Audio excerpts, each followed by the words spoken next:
आलसी बहू। एक गांव में जयसी नाम के एक जमींदार रहते थे, जिनकी 5 बेटे और एक बेटी थी।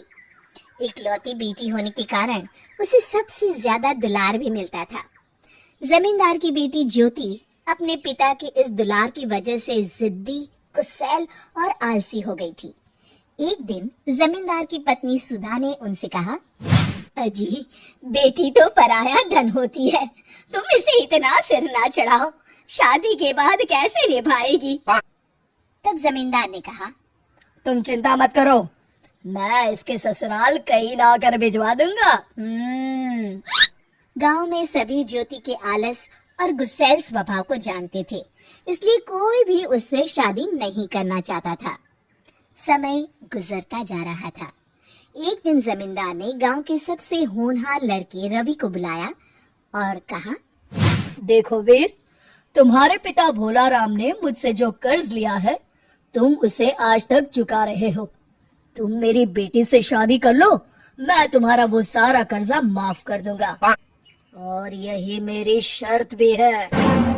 मजबूरन रवि को इस शादी के लिए हाँ कहनी पड़ी और दोनों की शादी हो गई। लेकिन शादी के बाद भी ससुराल में भी ज्योति का व्यवहार नहीं बदला। अब तो वो पति के साथ ससुर को भी फटकार लगा देती थी और कोई उससे जमींदार के डर की वजह से कुछ नहीं कह पाता था। लेकिन अब रवि से ज्योति की ये हरकतें देखी नहीं जा रही थी।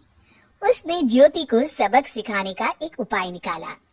एक दिन ज्योति जब सोकर उठी तो उसे बहुत जोरों की भूख लगी थी। ज्योति ने कहा, अरे सबको साफ सूंघ गया है क्या? मुझे जोरों की भूख लगी है, कोई खाना लाओ। ज्योति, आज खाना तुम्हें बनाना है। ज्योति रुआंसी होकर कहने लगी, ना बाबा ना, इस कड़ाके की ठंड में मुझसे खाना वाना नहीं बनेगा। हाँ। अच्छा ठीक है, खाना मैं बना लूंगा, बस रसोई में तुम मेरी थोड़ी मदद कर देना। अब रवि की बात मानने के अलावा ज्योति के पास कोई चारा नहीं था। दोनों ने मिलकर खाना बनाया। रवि खाना खाने के बाद कहता है, ज्योति, मैं खेत पर जा रहा हूँ काम करने, तुम घर में चौकस रहना। हाँ। चौकस? वो क्यों? तुम्हें ये बात नहीं पता, लेकिन दिन में प्रेत यहाँ से गुजरते हैं और जो भी उनकी तरफ देखता है वो उसे नोच डालते हैं। ज्योति डर गई। नहीं, तब तो मैं यहाँ नहीं रहूंगी। तो क्या तुम मेरे साथ खेत चलोगी? मैं इस ठंड में बाहर नहीं जा सकती। लेकिन एक बात तो बताओ, ये प्रेत तुम्हारे सामने क्यों नहीं आते?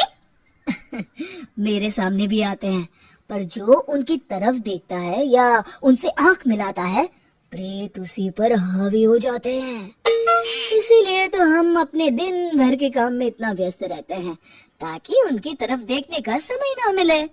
अच्छा, अब मैं जा रहा हूँ। इतना कहकर रवि खेतों की ओर चल दिया। घर में खाली बैठी ज्योति को अब ये सोचकर डर लगने लगा। उसने सोचा, हे भगवान, अब मैं क्या करूं? यहाँ अकेले मुझे काम करते रहना चाहिए, ताकि मेरा भी ध्यान प्रेत पर न जाए। अब बिना माँ के काम करना ज्योति की मजबूरी बन गई थी। वो डर से खाली भी नहीं बैठ सकती थी। उसने मन में सोचा, रवि के आने से पहले क्यों ना खाना ही बना लूं। उस रात को खाना ज्योति ने बनाया।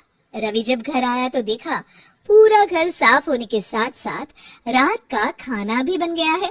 ये देखकर वो बहुत ही खुश हुआ। ज्योति ने कहा, आज प्रेत नहीं आए जी, मैं पूरा दिन काम में ही जुटी रही। हाँ, तभी शायद वो बगल से निकल गए होंगे।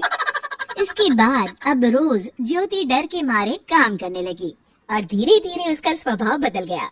2 महीने निकल गए और एक दिन जमींदार अपनी पत्नी के संग अपनी बेटी ज्योति से मिलने आए। ज्योति को देख वो दंग रह गए। वो तो भाग भाग कर घर का सारा काम कर रही थी। उसके शरीर में बिल्कुल भी आलस नहीं था। माता पिता को देखकर ज्योति उनके गले से लिपट गई और बोली, पिताजी, यहाँ खाली मत बैठिए। माँ, आप भी ना यहाँ जल्दी से कुछ काम करिए, नहीं तो प्रेत आप दोनों को भी नुकसान पहुँचाएंगे। जमींदार को बेटी की बात माननी पड़ी और वो आंगन में रखे भूसे को घर में रखने लगे। शाम को जब रवि और उसके पिता खेत से लौटे तो दोनों अचंभित खड़े देखते रह गए। किसान ने जमींदार से क्षमा मांगी मुझे तो कुछ समझ में नहीं आ रहा है। बेटा रवि, ये कैसा प्रेत, किस प्रेत की बात कर रही है ये? रवि ने जमींदार से सारी बातें बताई। पिताजी मुझे माफ करिएगा, लेकिन मैंने ज्योति के आलस को दूर करने के लिए ये प्रेत वाला झूठ बोला था, और भोली भाली ज्योति प्रेत वाली बात को सच मानकर खाली बैठने से डरने लगी और काम करने लग गई। अब देखिए ना, आपकी बेटी कितनी मेहनती और समझदार हो गई है। रवि की समझदारी और चालाकी से ज्योति के माता पिता बहुत खुश थे और सभी प्रेत वाली बात पर हंसने लगे।